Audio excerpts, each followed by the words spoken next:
In 2019, Satan overplayed his hand.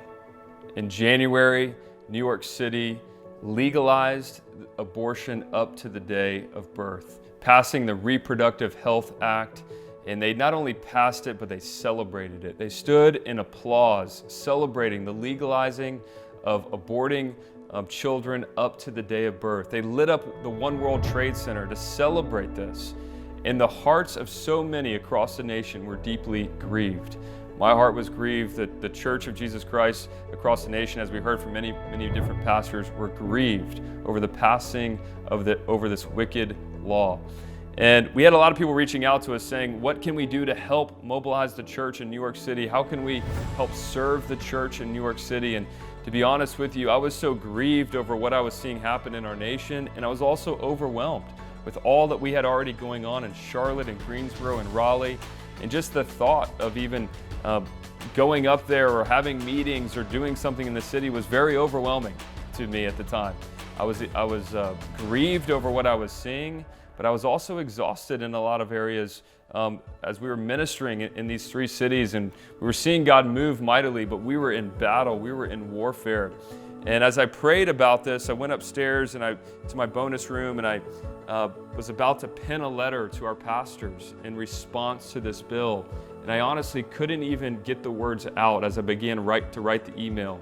So I just stopped and I prayed and I opened my Bible to where I was in my daily reading. And I was in Luke chapter 22. In Luke 22, we see Jesus goes to pray on the Mount of Olives right before he gets arrested, which then led to his crucifixion.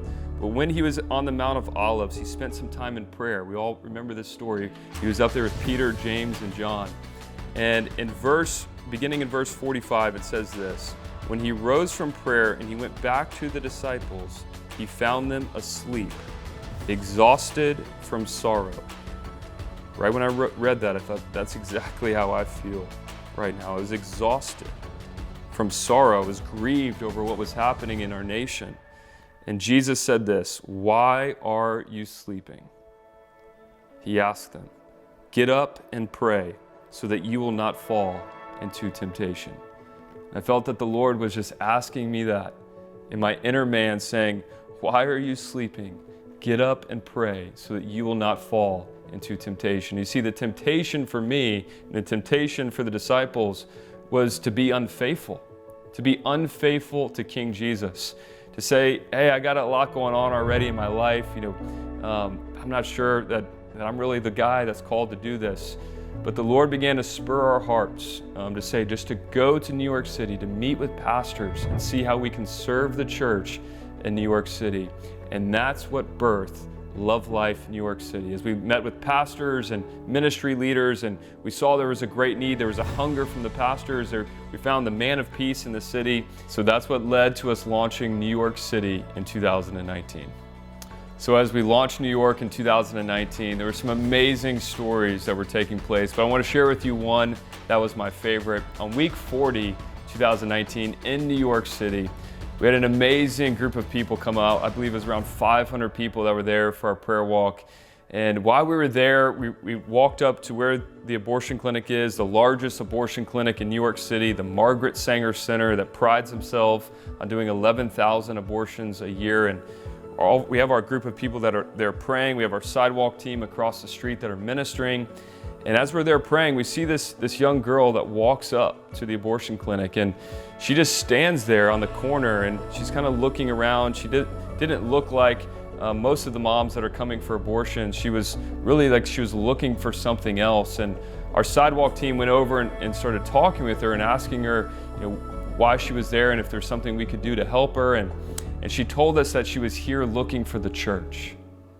And her backstory is that she actually had talked to the abortion clinic earlier that week. I'm not sure if it was by phone or she had a visit with them, but somebody in the abortion clinic encouraged this young lady not to have the abortion, but to turn to the local church.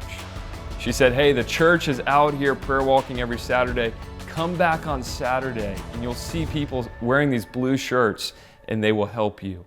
Somebody in the abortion clinic at the Margaret Sanger Center was redirecting people to the local church. That girl was looking for the church. She then crossed the street, came into the group of 500 people that were praying, and joined us at our prayer walk, walked back to the church with us, and was sitting on the front row. And some of our teams were ministering to her the whole time that she was there. We found out that she lives in Brooklyn, and we immediately got her connected with a mentor that was there in that service that day, that lives in Brooklyn, that now is mentoring her and discipling her.